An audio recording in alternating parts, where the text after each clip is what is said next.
Well, first of all, thank you everyone for coming this evening. It's really good to see everyone here, and I think we're in for a really fantastic evening. First of all, can I just thank Professor Joe Fuffield, who's the Dean of the Faculty of Social Sciences, who organised tonight's event. It's an absolutely fantastic event, and also to thank the Academy of Social Sciences. And I believe, Ed, you're going to say a few words just to explain why we're here. Well, I don't know whether I can go that far. Just to say, tonight's event, yes, it is a joint event between the University of Southampton and the Campaign for Social Science, which exists to promote the benefits of investing in social science in order to give insights that can help policymakers to address some of the challenges and opportunities that we face as a society.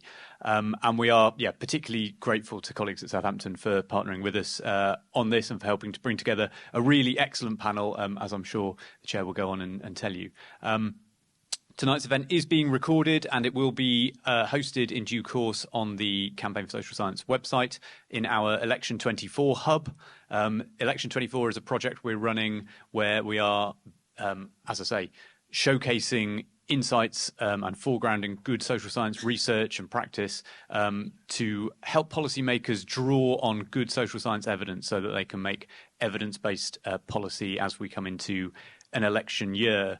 And the project has featured some in-person events. This is our third. We've previously been in Glasgow and Cardiff.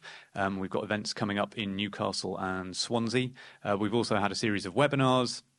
And there are also some written pieces on the Election 24 hub. So do take a look. Do register for future events or future webinars if you think they might be of interest. And if you want to know any more, come and talk to me afterwards. But with that, I will hand you back over to the Chair. Thank you. Thank you very much. So, sorry, I should have introduced myself. I'm Professor Jane Falkingham, and I'm one of the Vice Presidents at the University of Southampton, and I have the absolute honour of being the sponsor for our civic agenda. So the University of Southampton signed a Civic Universities Agreement earlier this year with our amazing council and also 4 of our other local authority partners. And this is the first time I've been in this room for an event. So this is also really exciting. So the university has been operational in St James Matthews since, I think, October, so start of this academic year. And we'll be putting on more and more events here as more and more of the building comes into operation. So without further ado, I'm going to ask the panel members to introduce themselves. And very strangely, I've got Councillor Daniel Fitzhenry on my left, and Councillor Satvir Kaur on my right. But on everyone else's left. But on everybody else. So I'm on your left. That's Daniel, why don't you? We'll see how this goes, shall we? Yeah. So, evening everyone. I'm Councillor Daniel Fitzhenry. I lead the Conservative opposition team on the council here in Southampton. Thank you, Jane. Thank you, Daniel. I'm Jagjit, Chadha, the Director of the National Institute of Economic and Social Research, an 85-year-old research institute based in Westminster, independent, not politically aligned, trying to bring social science research from the frontier to the political arena. 7.5 years into the job, it's aged me about 35. If anybody else wants the job, please let me know. Hi, I'm Alice Brock. I'm the Sustainable Development Goals Project Officer, which is an incredibly long name, for the Sustainability and Resilience Institute at the University of Southampton. I'm also finishing my PhD, so I've got kind of a view on the research side of things as well. Hi, I'm Chris Armstrong. I'm a Professor of Political Theory at the University of Southampton, where I've been for a really long time, about 18 years now, I think. I work on issues like global justice, climate justice, social justice. They're all in my kind of wheelhouse. Hi, Councillor Satvir, leader of Southampton City Council. I'm also a graduate from the social sciences team from the university, so it's nice to be back. Right, thank you. And I've got lots of questions that have been submitted online in advance of tonight. And so I said earlier I would channel my Fiona Bruce, but I was told that probably wasn't a good idea, so I'll just channel myself. But our first question is from Catherine Barber. Catherine. Good evening. I'm Catherine Barber. I was asked to introduce myself. I'm also a graduate of the University of Southampton. I did my MBA there a few years ago. I have very fond memories of lectures between 6 and 9 in the evening, fitting it in with full-time work.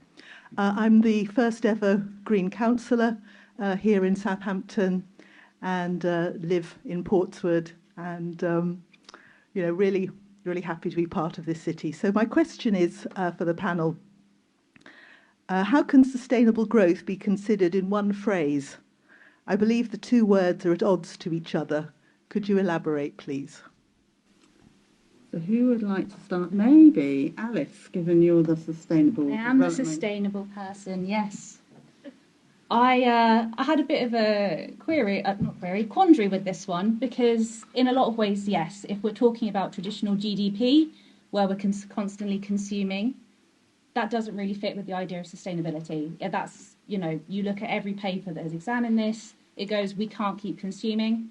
You look at any kind of theory around that, there's the kind of thing about spaceship Earth, we're kind of a closed system, we can't really bring new stuff in. So if you're looking at that traditional model of growth, which is based on GDP, yeah, it's a complicated thing. However, it kind of depends on what we're considering as growth. Are we going to use that traditional model, or are there other ways that we can measure our prosperity, our well-being? People discuss things like circular economy as well, so the idea of decoupling kind of our growth from consuming. But there's kind of a lot of conversation about if that's actually feasible and has anyone actually worked that out. So I do really sympathise with this question. Because, yeah, I personally haven't seen any evidence that it can be done in the way that maybe people think it can, that we can carry on life as normal. But there are people trying to sort of work out ways that maybe we can still prosper and grow as a community and society without it being so tied to GDP. I'm going to turn for the view of the economists now to Jagjit. Oh, thank you. It's a very good question on sustainability. There are many ways of interpreting sustainability. One is the Gordon Brown answer, no boom and bust. So we grow at a steady rate that doesn't lead to economic recession or booms, because in those, what we tend to see is an increase in income and wealth inequality. Unfortunately, busts affect the poorest most, and the cost of living crisis that we're living through is one that is sadly borne most by those who can at least afford to deal with it. They allocate a much larger fraction of their income to food and energy. They also work in jobs typically that are not increasing in their productivity. They're what we tend to call low productivity jobs with low wages, so they haven't got much disposable income. So part of a growth agenda must be about thinking how we raise the living standards of those in the bottom couple of deciles. That means thinking about investment in firms so they can pay higher wages. That means investment in skills, so people with the capital that they have are more productive than they would otherwise be. But in the longer run, it really means thinking about the resources that we produce and what we exhaust in producing that. And of course, there's a very important debate on natural capital, the use of the environment, and the extent to which that is appropriately priced in the way we think about things. Essentially, we've been drawing it down over a couple of centuries now without paying the price for it. And providing we can arrive at that solution, which my very good friend and neighbour Parth Dasgupta has been talking about for a very long time. Everyone should read his book on natural capital, which he's produced with Treasury and the government. If we can get this right, I could start to be optimistic about that. And growth itself should not be thought of as a bad thing if it can bring about a sustained improvement in living standards. It will allow us to pay for schools, hospitals, transport, infrastructure that is sadly well behind the international frontier in this country at the moment. And I think that's a sort of, not an embarrassment, somewhat of a disgrace that we've ended up in this position around the country. And we need to think about how we fund that, and that's got to be through growth. Mm-hmm. Thanks, Jane.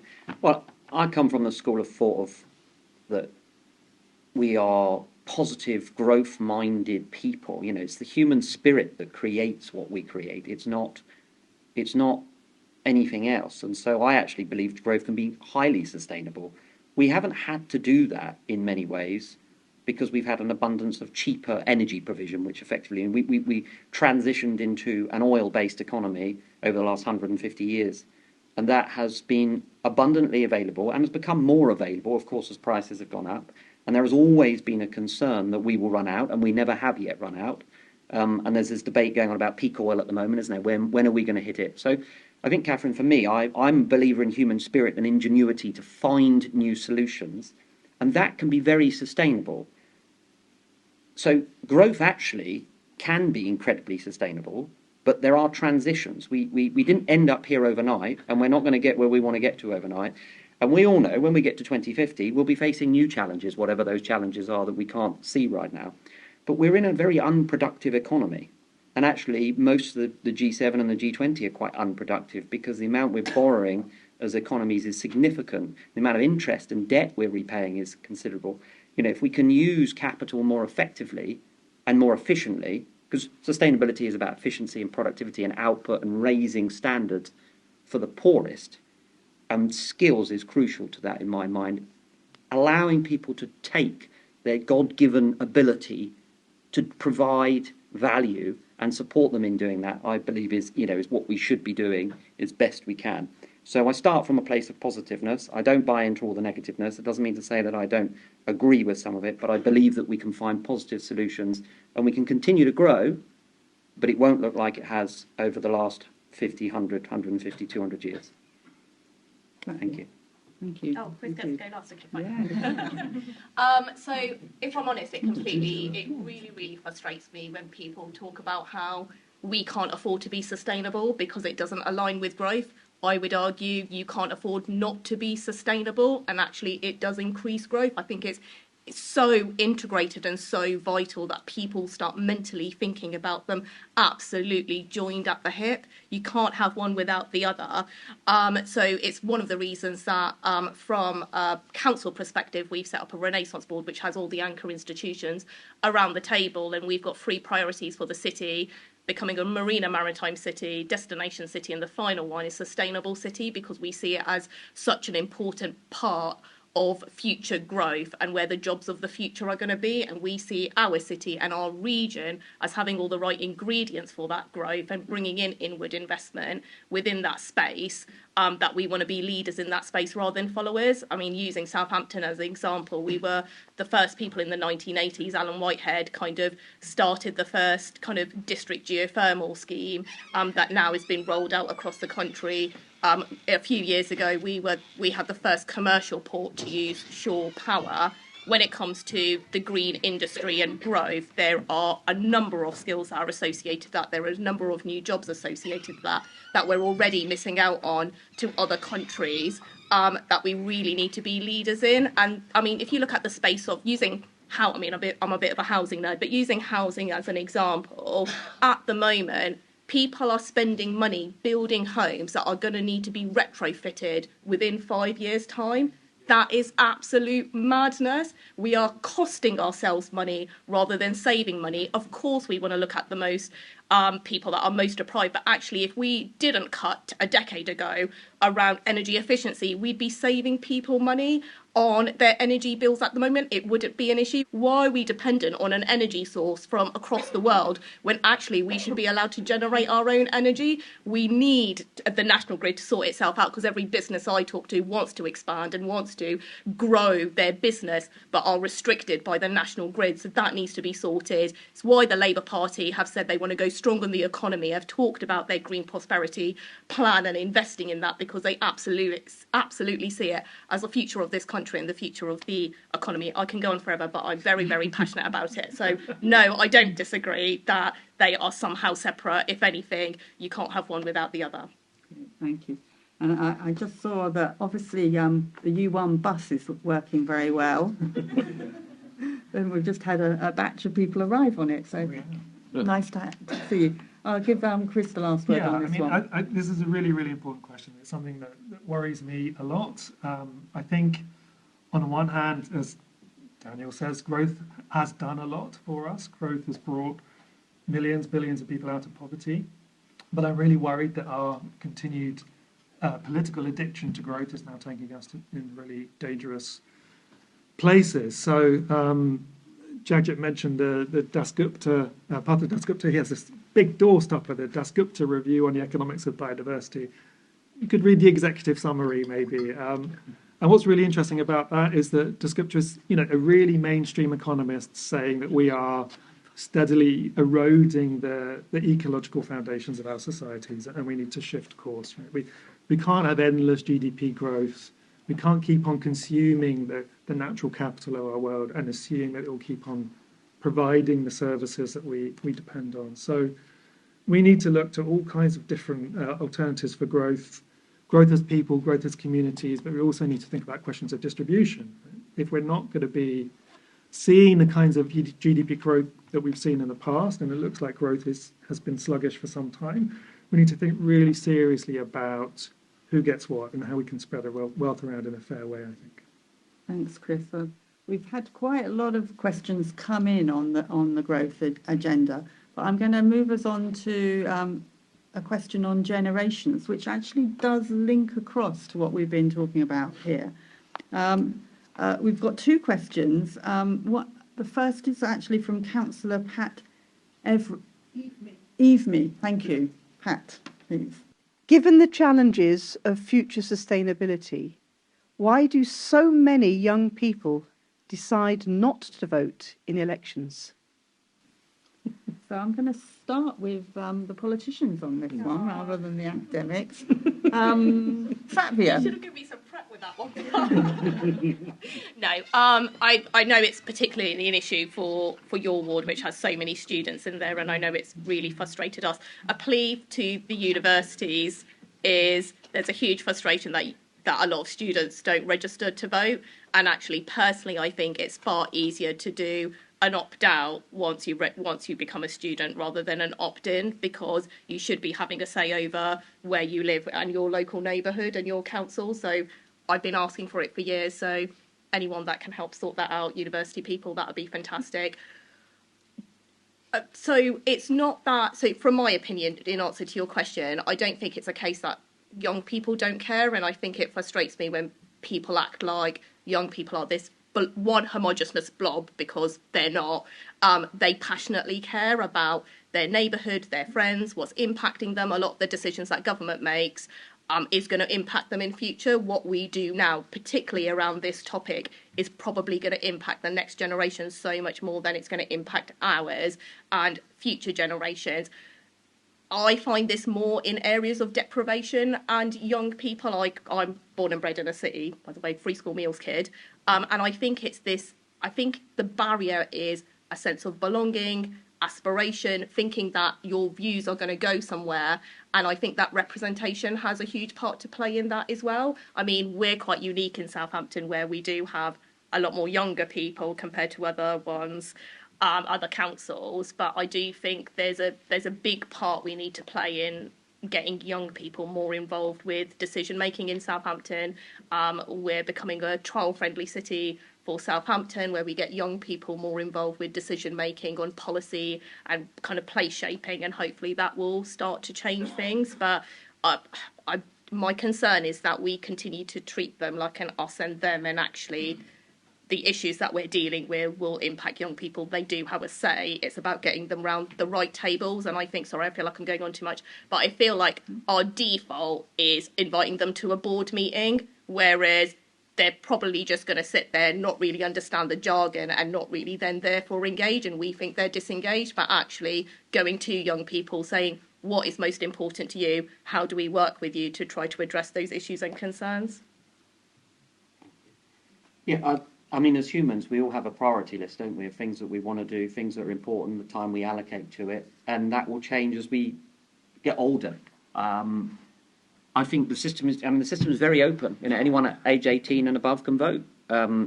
If people choose not to, they choose not to. Now, there is a point around our job as politicians is to make sure that things are as clear and as easy accessible as possible.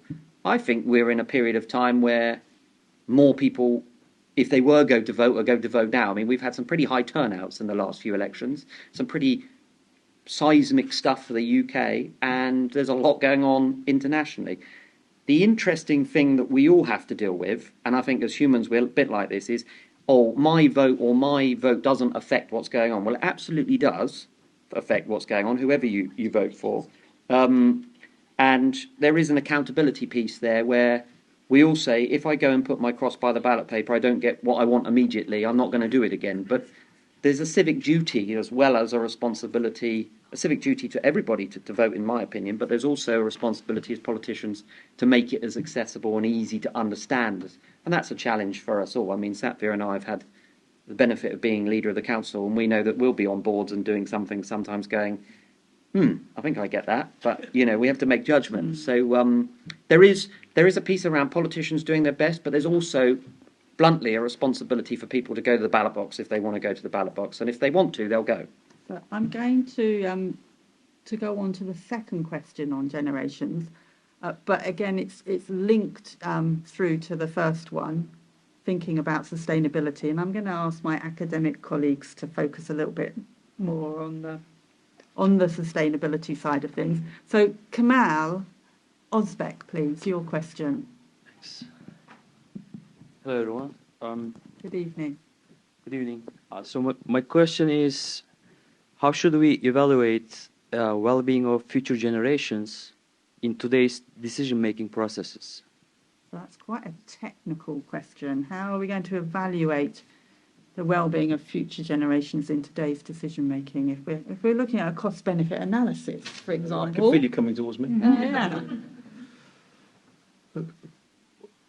Just to try and sum up an answer to all the questions put so far. One of the reasons we're focusing on growth as a country, and we heard it N times N yesterday during the autumn statement, is that we've been stagnant for a generation. Income per head has grown at barely 0.5% since the financial crisis. And where it has grown is actually at the top of the distribution. So actually there has been growth, a lot of growth, for those lucky enough to have high levels of human capital, to be working in strong networks in the city and the southeast, who work in accountancy, high-value services like the law, IT, and the city. But the rest of the country has stagnated. And a lot of that is one of the reasons, it seems to me, that many young people, unfortunately, are switching off. They're saying to themselves, I can't do anything about this. This is too hard. I'm not going to, this evening, go into the ins and outs, the pros and cons of Brexit. But it's something that closed a lot of opportunities for many young people, followed by what is effectively a 2 to 3 year period of being unable to progress their careers because of COVID.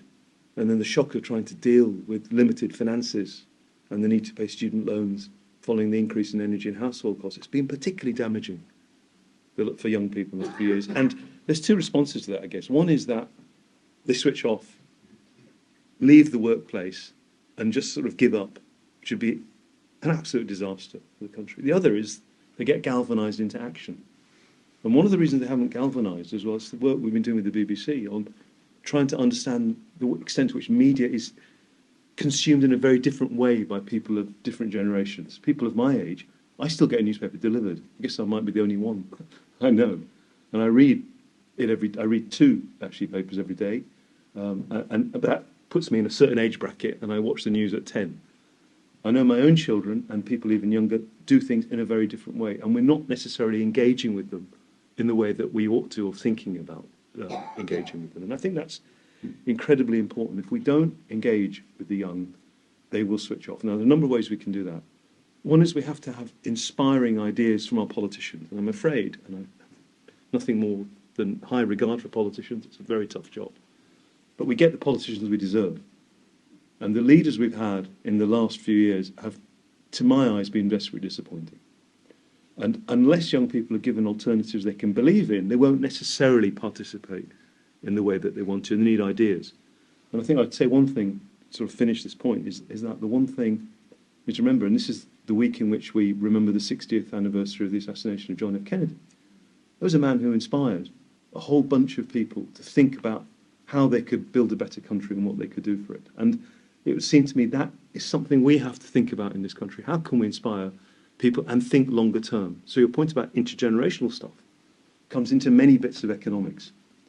Treasury, the city, firms tend to place too high a weight on short-term returns over long-term returns.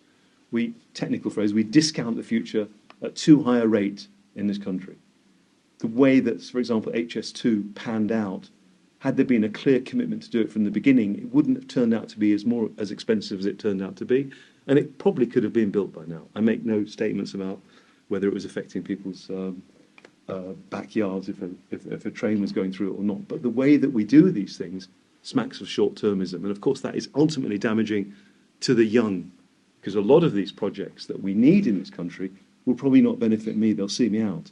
There are other people we need to think about, and that's the problem we have time and time again. You've only got to read any political memoir. Forgive me, politicians, I'm not criticising you guys. But what happens in this country is that things go wrong, things go wrong, things go wrong. Then four men get in a room with a cigar, beers, and sandwiches. Nothing wrong with those three things, but they get in a room and they cobble up a solution, and that's the end of it, and we move on to the next problem. There's an absence, time and time again, of long-term thinking and planning in this country that ultimately damages the young and might play a role in disenfranchising them. Thank you very much. Chris, I'm going to give the youngest person on the panel the last word on this one. So, Chris. Okay, so I think there were two questions. I think the first one is really about participation, and the second one is about representation, I think. So, first part of the problem is how do we get young people participating more? And I think I am really worried about the disengagement of the young. I think it's partly a vicious circle because the young feel disempowered, they opt out, and that disempowers them, so their political voice doesn't count very much. So I don't think solving that is easy. There are some interesting ideas out there. We might try lowering the voting age, right, to empower young people, to make them feel their strength as a group. Satvir reminded me that there is also the importance of voter ID rules and laws. So it looks at the moment as if we have some rules which are asymmetrically affecting different generations. So it's going to be harder for young people to prove their eligibility to vote than it is for older people. And that just looks like compounding that kind of injustice in representation, I think. Okay, so the second thing was about representing generations and the future. So this is something that political theorists have thought about a lot. This is something that political scientists have thought about a lot. So the people who are not yet born are vulnerable to our decisions in a kind of asymmetric way, right? We can harm them, but they can't harm us. How do we make sure that they are more present in our politics? So one way of doing it is by having, combating harmful short-termism. There are all kinds of ways we can do it. So we could have ombudsmen for future generations. We could enfranchise the young because they're going to be around a lot longer, making decisions for the future. We can try and represent future people. We can try and represent non-humans, right? We can extend questions about representation in all kinds of ways. But I think the way in which political decisions get made in the short-termist way doesn't have any one single solution, but it's absolutely one of the most serious problems that we face. And I think partly explains a kind of disaffection from politics, the short-termist nature of decision-making. As the youngest person here, I think. So that's, it's really, on the panel, it's really interesting because where people are kind of saying, they're disenfranchised. Every young person I know, and I'm still friends with lots of undergrads, I'm friends with 18-year-olds, they care a lot, and they care a lot about sustainability. And it's not that they kind of don't know about voting, it's that they go, actually, there's two main parties and they're as bad as each other. And that's unfortunately what a lot of young people think. And they go, well, they're kind of leaning towards the same thing. They care too much about industry. They don't care about me. They're not representing me. This person's married to this person who's getting the benefit from that. And that's the kind of thing that we are talking about in the pub. It's the kind of thing that you are talking about socially. So when you go, you're going to vote? And they go, what's the point? It's all going to go badly. What's the point of me trying? I'm not going to have an influence here because they're just as bad as each other. And maybe the odd kind of person from another party gets elected, but they're aware that that's not enough to kind of represent how they feel about things. And that's the kind of feeling I have. Now, I will say I have voted in everything, but there was another conversation I had with a friend not long ago where she didn't realise the difference between councils and MPs. She thought her MP was responsible for her bins. So there's not actually that understanding of what the different votes might mean. I think maybe that's a kind of educational issue. I never learned anything at school, actually, about how our political system worked. I never got told what the difference between a council, parish council, your local council, a city council, MPs, back when we were in the EU, that worked. I never learnt any of that. So when you turn 18 and you get thrown into that system and get told to make a decision, well, how? I was lucky to have political people around me who explained things to me and took time to teach me about that. But our young people don't have that. And a lot of young people will actually talk to me. They know that I do sustainability and they go, well, are they actually different? Is this going to make a difference? And so I think that's a really key thing with young people. It's not they don't care and they care like a massive amount about sustainability. They just don't believe that what they do is going to make a difference. When we're talking about the second part was about evaluating well-being, I think it's actually a core kind of part of sustainability is meeting our own needs whilst making sure that people in the future generations can meet their own needs. And that is through long-term planning. You know, as people have said, you have to think about what we're using. Does that mean that your children might, well, I don't have any children, if I have children, you kind of look at it and go, should I? You kind of think about it. Sorry, that got dark.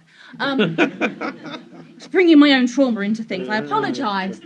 But we need to think about, I can go in for a lovely walk in the common. Is the next generation going to have that benefit? It's even down to those things about thinking long term. The resources we use mean they no longer have the ability to use them. Mm-hmm. So it needs to be that consideration of protecting things for future generations and for future use of those generations to live the same life that we hope we ourselves can live. Brilliant, thanks Alex. The first clap of the evening. We have so many questions to get through, so I hope you are all able to be here until 10 o'clock tonight. We've got AI, migration, health, education and social justice, just some small topics. But maybe we can motor along a little bit quicker. But Chris, you kind of opened yourself up for this one by talking about franchising non-humans in the future. Patrick, would you like to ask your question? Patrick Iro. Thank you. I will ask Patrick's question, which is, given the focus on technology and AI in the UK, what sort of role should the social sciences play in influencing policy decisions? Thank you. Tech and AI. Yeah, okay. The role of social sciences. I think that I'm a big advocate for the social sciences. My own bit of the social sciences is political theory, philosophy. We talk about what values ought to inform political policy. I think that is a really important part of questions when it comes to AI, right? We can design driverless cars, but when we tell them how to behave, we need values, right? You know, should you swerve to avoid the mother in a pushchair, or should you, these are value decisions that can't be kind of abrogated by tech companies. We need to engage with the general population and not just political theorists, because we're not special. We need to engage in a big discussion about the kinds of technologies that we want, what the limits ought to be on what technology can do. I mean, I'm not going to say too much about AI because it's way above my pay grade. Who else would like to come in on AI? Daniel. Sure. Well, go back to my principal opening in the previous comments. I believe in human ingenuity. I think AI and tech is an incredible opportunity for us to solve problems we haven't managed to solve. But with any new technology comes new challenges. We don't even know what those challenges are yet. We don't have the regulatory framework. And the way that our economic system works is a small number of people will be making decisions that affect billions of people and the technology that's used. Now, that isn't a new principle. If you go back 500 years or even 1,000 years, the same things have happened just with different technologies. The financial system we currently have was created by a group of people around a table that thought a central bank would be a good idea, and then everyone followed the British model or the Dutch model and created them globally. So these aren't new concepts, but what we do not know is what the impact of AI and technology will be on our current activities and 5 to 10, 15 years down the line. And that creates quite a challenge for politicians because we're not specialists. Our job is to set out direction and be accountable. That's why you hire and fire us. You don't fire us to be the ins and outs of everything. You fire us or hire us to make decisions on your behalf. So we need good advice. And to have good advice, we need people that have a better understanding of something perhaps than we do. And that's where I think the social science role and the plethora of different faculties from economics to science to human relationships, So those people that are in the room are real dark catastrophists who go, you don't want to go anywhere near that. You need all those people around the table to have a really good discussion about what the potentiality, but also what the challenges are with this new technology. And we're good at finding ways of making things work, aren't we? But if we don't try, we'll never know. And I think it's right to try, but we now need to fine tune and put in the legislative framework accordingly. I mean, I am, of course, a strong believer in evidence-based policy. And the social sciences are the kind of most effective way to understand how people feel about things, how people are going to have different experiences based on their demographics, based on their lives. So I think the social sciences around anything new are incredibly important because they're the way we can actually find out what the public needs, wants, and what challenges they can perceive might happen or can expect to happen. So I think the social sciences are always going to be massively important related to any policy, but especially something like this, which has so many unknowns. Good answer. By the social I'm sciences. doing all right. Satvir. So for me, AI is inevitable and the future. It's just how you regulate it, and I agree, values do need to be put there. And also, if you just leave it to the market and then try to respond, you've almost missed a trick, because there's so many opportunities where you can use that new technology and AI to address social need or to further in spaces that you've never gone before. So I recently visited Ocean Affinity, which is based in Southampton. It's an international company. Their AI is absolutely incredible, where basically their future, and they're doing it right now, which is kind of sailing ships from a pod, several pods, in a dark room, and there's about 2 people on this massive ship. Absolutely amazing. It's meaning that we're getting research and technology that we never would have got before. So it can be used for good, but you almost need to get there early rather than just be reactive and base regulations based on values. I think my concern is at the moment we're almost letting it go a bit wild, and then I think once it reaches a tipping point, I think only then will government act and say, oh, actually, maybe we should put some parameters around this. I mean, I would say this as a politician, but I found it absolutely terrifying what's coming out now, where you can AI someone's voice and say, this senior politician said this or was swearing about this person, and it's completely computer generated. That is terrifying for people that are accountable to people. So I personally believe it's the future and inevitable. We should be embracing it. You could tell I'm a friend of Dame Wendy Hall. So, of course, I'm a big fan of AI. My concern is not to fight it because it's inevitable, but do what we can to try to wield it and try and push it towards some social good. Very hard to disagree with anything anyone has said with AI. Just what you need to think about is, with any new technology, as Daniel said, there'll be those who have it and those who don't. And there's a danger it will further entrench income and wealth inequalities that we see rising around the world. There'll be parts of the world that are able to exploit it, California, parts of this country, which is innovatively strong, and others. And there'll be parts of the world that potentially could be exploited by it, whether it's an actor who has their voice stolen or a politician who's made fun of. So I think, in the end, it's a little bit like climate change. If it's out there in the world, we're going to need some global solutions here, something that we all sign up to try and to think about how we can limit the risks that we can at least begin to perceive and understand. And in a sense, it's a shame that maybe we can combine with the EU. One of the things the EU was good at was controlling the power of tech, the power of the companies from the States. And I think it combined pretty well in that process to rein in some of their excesses. And it could be we need to think about that. That's not to say that AI is necessarily a bad thing. But if you give enough power to enough people for long enough, there is a danger that they start to misbehave. I think we've seen that time and time again throughout history. So we need to think about ways of regulating that, and probably globally, I'd imagine as well. So there need to be some global structures here that we can all sign up to, which will require the input of lawyers, politicians, people working in ethics, certainly people with an understanding of political theory, and perhaps even the odd economist. But I think that needs to be brought in alongside that, because we know that innovation by itself can lead to excesses. You've talked about the financial crisis. We were told 30 years ago that the financial sector was the way forward. It's something that would lead to trickle-down wealth around the economy. and would create a better future for us all. It's something we were very good at. We lived in the right global time zone. We had the right level of human capital. We spoke English, all those kinds of things that meant that the country would do very well as a result of that. But when, and during the financial crisis, it went wrong through a lack of appropriate regulation, it was this country that bore the brunt of a lot of that impact and arguably is still suffering as a result. So just because we're on the vanguard of AI doesn't necessarily mean that'll be a good thing unless we get the regulation right. And we should do that. And I think everyone said that. So I haven't said anything new. Fantastic. Yeah.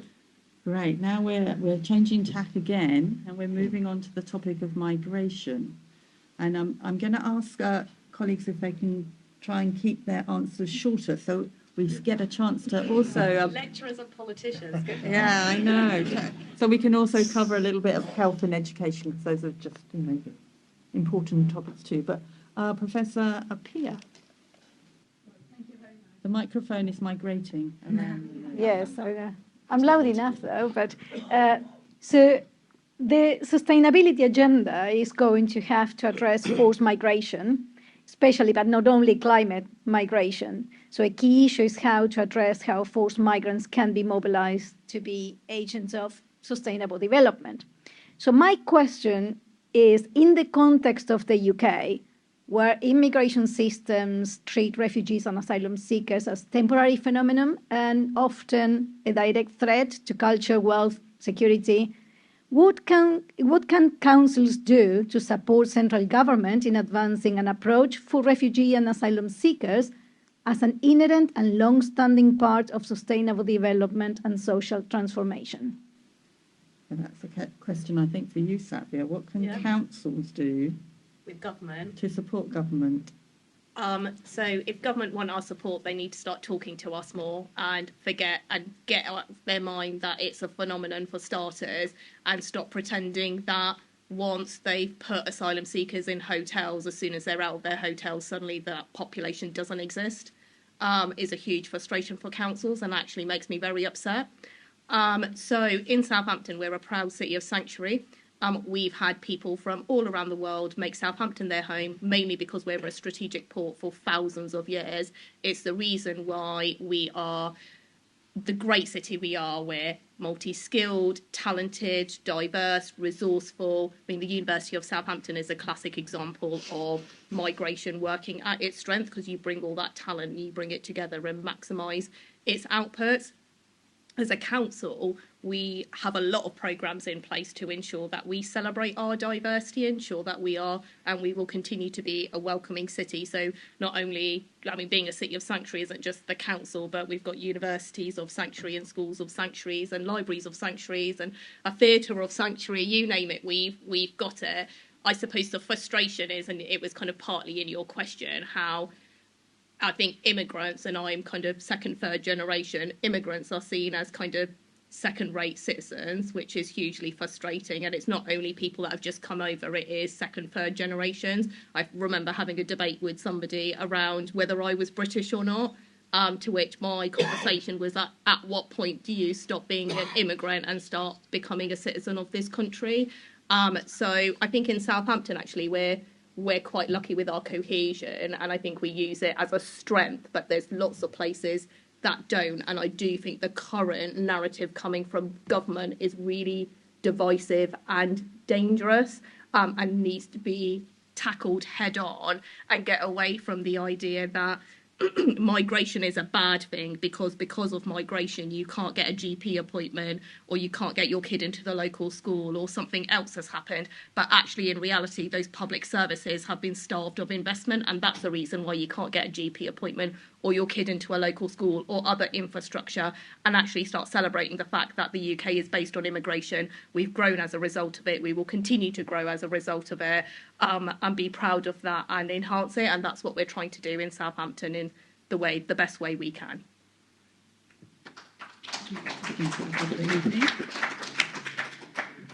Daniel. Thank you.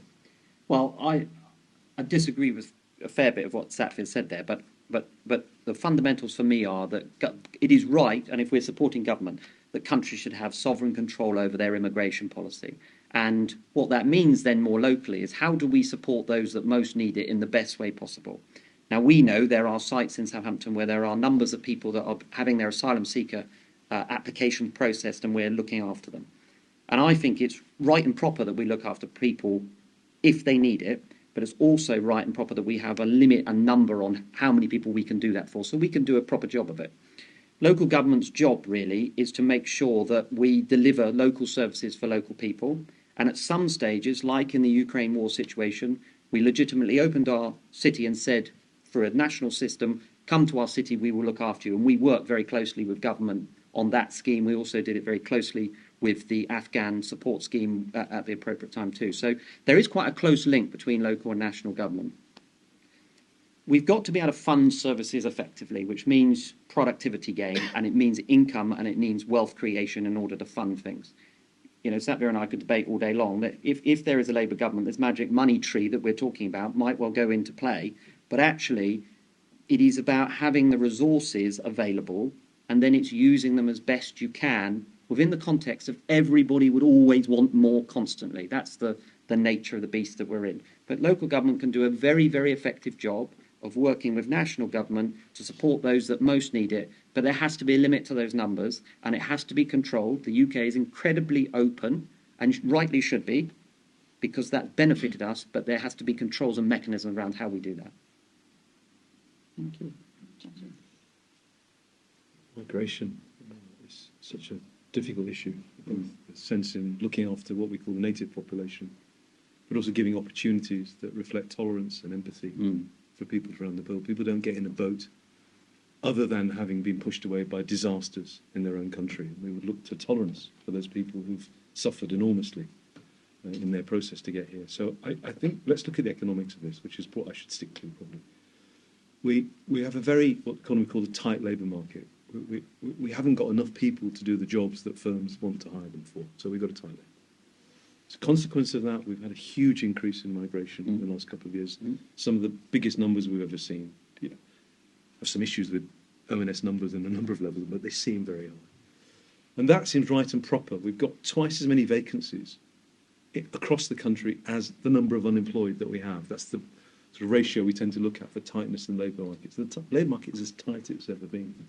So it does seem to me that we can absorb more people. And the history of migrants is that they tend to be employed, tend to pay their taxes, and therefore they tend to give resources to government that could be allocated to the kind of public services that Daniel was rightly asking for, hospitals and schools. Now, for a number of political reasons, they were not allocated in that manner in the last couple of decades, which has led to shortages in public services that we're all worried about. So there's been some political choices as to how money has been spent, or indeed the policies that we've followed at the national level, which might be called austerity or sound money, that has left councils and governments starved of cash that they could have otherwise have had because of taxes being paid by migrants. So I think there needs to be a sort of rethinking about this. We don't particularly want large numbers of people to come in necessarily because there's too tight a labour market.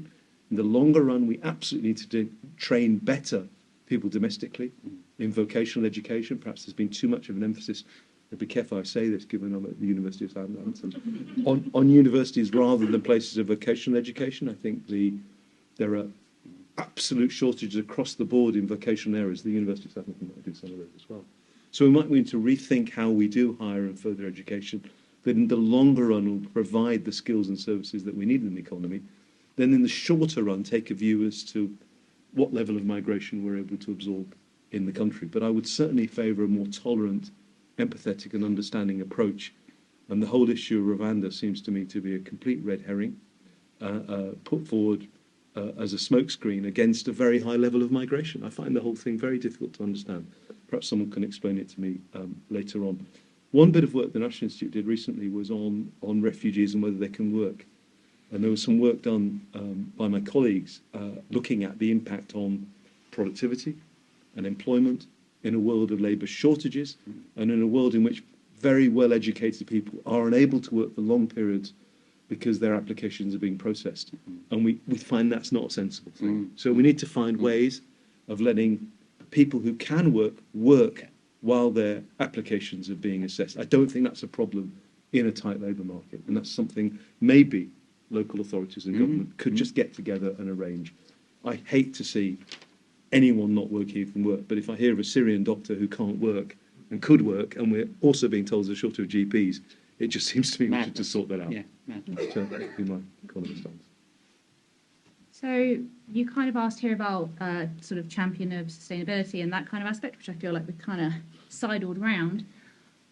We need a massive amount of diversity of, yes, skills and voice and all those things for sustainable development.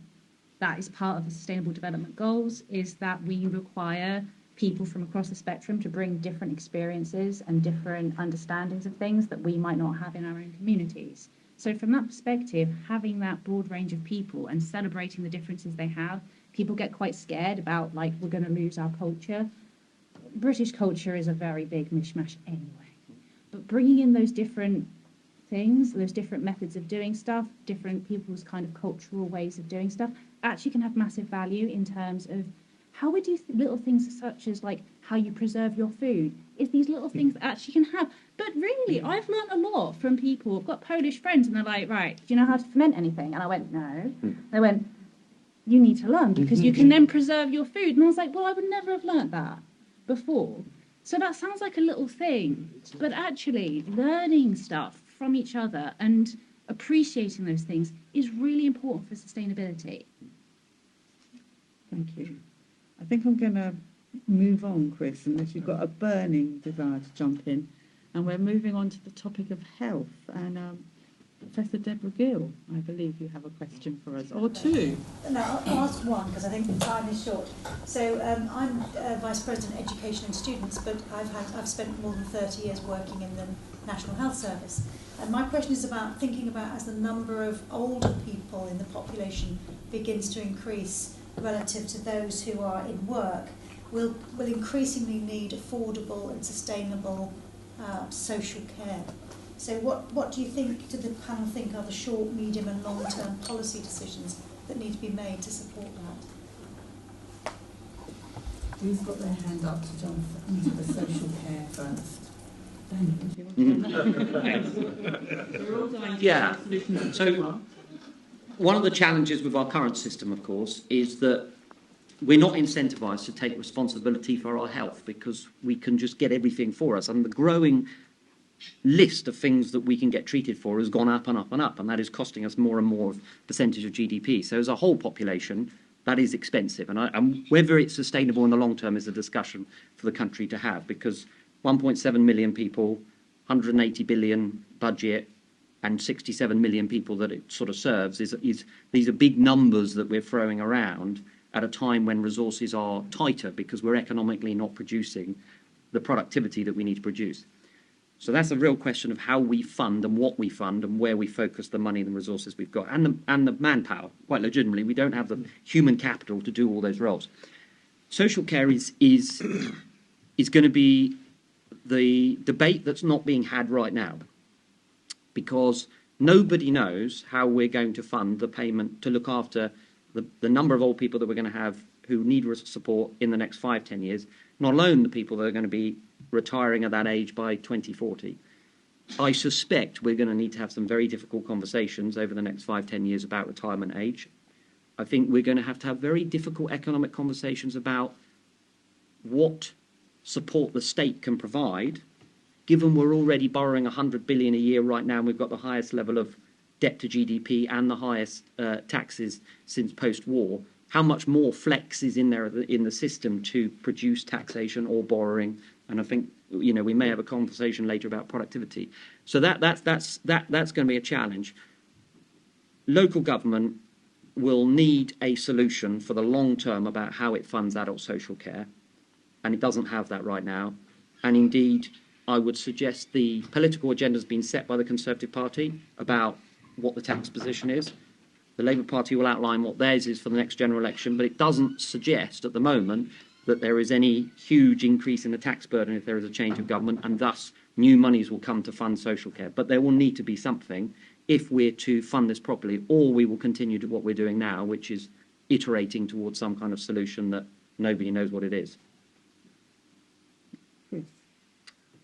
I mean, it's a huge problem. I think the test for any good society is how we treat the vulnerable.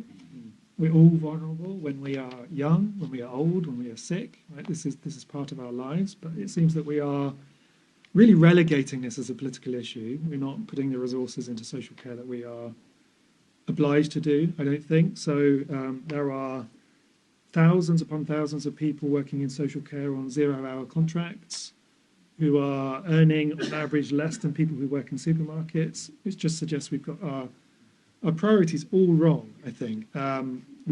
I mentioned earlier that the problem of kind of harmful short-termism in politics, it looks as though this is not a vote winner, right? Fixing social care is not the vote winner. So I think this is one of those cases where we really need to knock politicians' heads together and say, can you get together and take some of the heat out of this discussion? Set up a commission if we need to, although we've already had some, but finally act on this issue and deliver on our values as a society. We're a wealthy country, right? We're a wealthy country that ought to be able to look after everybody. And it seems as though we've found ways for decades of not doing that. I'm not weighing in on this one, Jane. Okay. I'm not going to do it justice, and we don't want to waste time on me struggling through it. I'm just being honest. No, that's fine. We've only got. What's that? I was going to let Satvir have the last one, unless you would like. No. I mean, this is a very difficult area on social care. There were proposals 3 or 4 years ago to think about using the value of housing. We've gone from a world where 40 or 50 years ago, pensioners were the poorest members of society. The people we now call pensioners are actually the wealthiest people in society. Now, it's cruel to therefore say we should force them to sell their houses to pay for social care, but there's clearly wealth there that could be tapped. Household wealth in this country overall is 7 times income. It's a huge amount of wealth in there. Around half of it is financial, in pensions and savings, and around half of it is in housing wealth. At the same time, many poor people young people, who are often poor as well, can't get on the housing ladder because the price of housing is so high. So there's clearly some intergenerational inequity. Clearly there's some financial resources out there that older people who are pensioners have that we could think about tapping. In a sort of perfect market world, we could write down some form of contract that could pay for some of these things that would then be paid off at the point of death. But we need to think about using some of those resources and building the kind of social care service that Chris was talking about, so that we can relieve that anxiety. A well-run society, a well-run government has to be out there relieving anxiety, getting rid of uncertainty, and planning in a way that just causes people to think, this is being well run. And that's not what's going on at the moment. But one bit of good news is that more and more people, even though we're seeing more people with Alzheimer's, Parkinson's, and old age diseases, actually more people are living older more healthily and are able to work. So where possible, we need to think of rethinking what we do in the world of work, what happens in a firm. You get older, you get higher in the firm, and then when you reach the top of the tree, you retire and you disappear. We absolutely need to think of firms thinking much more flexibly about how they can re-employ people again so their experience doesn't get lost. They can continue to earn, and that again gives them some financial ability to support other people in their family or friends in the pursuit of social care or healthcare. So there's a sort of thinking across the board there that needs to be done before we can solve this problem. And as you say, it's really knotty, and we should all get together, because I think we all agree we need to look after the vulnerable in society. That's all. I'm just still terrified over retirement age going up. I've already resided to the fact that I'll probably die before I reach retirement age by the time I'm old enough for it. And actually, we talk about it in jest, but there are people that do a lot of manual working and actually do die before they retire. My dad died months before he was about to retire. Like, it's a real serious issue for people that do manual work. So I think that's worth thinking about. Adult social care and response, unless it is reformed, like all councils, I talk to leaders cross-party, all councils will go under. Like, that is just a given unless it's reformed. Using us as an example, but this is the case for most unitaries, like, demand in adult social care is skyrocketing. The problem we've got as councils is that we've been hanging on to reform and the promise of reform. Wasn't it Boris who said on the steps of Downing Street, you know, one of my top priorities is reforming adult social care, and then nothing happened. There has been work cross-party. I know the local government association, which is cross-party, has got together, put forward recommendations to government of all different colours, not been taken forward. But unless it's dealt with, like, you will have councils that only do social care and nothing else, because that's all they'll be able to afford. I do think that we've got an aspiration to ensure that people can live more independently for longer. And if that's the aspiration for this city and for the country, you need to think of ways in which they can do that. And I think other countries are a lot better at tapping into that prevention work than we are as a country. So you look at, how do you ensure that transport is more accessible for an ageing population? How do you ensure that housing is more fit for an ageing population? At the moment, I mean, I knock on a lot of doors, as do I'm sure other politicians within the room, but I talk to older people who are in a 4 or 5 bedroom house because they raise their family there. They're very happy and willing to move into some supported living or a smaller accommodation, but because we have a housing crisis and we don't have enough supported living or smaller homes or complexes like they do elsewhere, that is why you've got 1 or 2 individuals that probably can't even go upstairs anymore, so they're actually living downstairs, taking up family homes. So it's not even a case of building loads more housing, it's just sweating our assets that we've currently got, but no one is actually taking that seriously within the country, which I find hugely frustrating. So reform has to happen. There is cross-party consensus. We just need the government to act, because my council and other councils will go under in the meantime. And if we really want people to live independently for longer, we've got to take that seriously within our infrastructure, and particularly in housing. Thank you. So I'm afraid we're moving towards becoming out of time. I'm going to take one last question, so apologies to colleagues who've got questions prepared and we haven't come to their topics.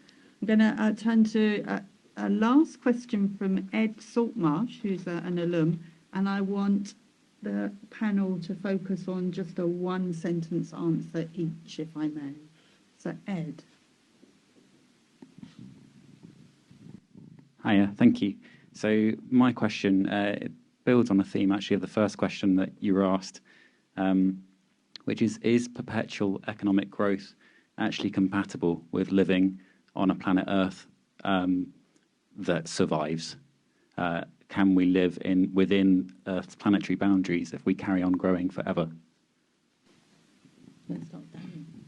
Yes, we can. We'll find some new solutions. And we've done this for thousands of years. The human spirit is capable of doing it, but it will look very different to what we're doing now. Yeah, don't worry. It'll be fine. Okay. Alice. No. Sorry, you said sure. Yeah. Sure than me. I don't think we have reason for confidence that we can. So we should act as if we can't and start taking serious decisions now. Ed, sorry, just to clarify, when you say growth, do you mean economic growth, population growth, or just growth in general? I mean economic growth, I guess, because that's how our society is currently framed. And we've heard tonight about how we need growth to pay for services, but it can't keep growing. So, my concern when people talk about growth is because they talk about it in isolation, but actually what we really need to focus on, and particularly councils are trying to focus on, we're trying to focus on this, is inclusive growth. So there's no point growing for the sake of growing or grow for the sake of growth. Actually, you need to grow, and that growth needs to benefit local people and local needs, so which is why our Renaissance board, which I'm pointing at Jane because she sits on it time to time, you know, when we talk about growth and the businesses that want to invest in our city, we need to be really clear and say, thanks very much, but that's not the kind of business we want in our city, but actually try to attract the kind of business that will create local jobs, is more sustainable, looks at the green agenda, and so there is a way to grow more sustainably in an inclusive way. And actually, if we do absolutely nothing, I think the answer on this side of the bench is probably accurate. But if we do actually decide to do something about it, which I think is just happening at too slow a pace, then I do think we can be confident. So, for example, if we do nothing in Southampton, by absolutely nothing to tackle the climate crisis in Southampton, parts of our city will be underwater. That is just fact. So it's down to us to act now to ensure we can reassure you that you will have a healthy, prosperous life. Well, on that note, thank you everybody so much for coming. Those of you who know me know that it's been really difficult for me to sit here and not answer questions myself. So I am a professor of demography, which is about population change, and I direct a centre on called Connecting Generations, which is all about intergenerational relations and justice. But I think I can retire now because we have such fantastic answers from our panels. Just really like to thank the panel, thank the FOS team, Faculty of Social Sciences, team for organising this. Not all of you know the complicated acronyms we use in the university. I'd like to thank the audience for your questions and your participation and your engagement. There is a drinks reception, so there is such a thing as a free drink, across the road in the John Hansard Gallery immediately after this. And there's a fantastic exhibition in the John Hansard Gallery at the moment around social mobility, put on by our social mobility network at the university. So please join us there, and please thank the panel. Thank you.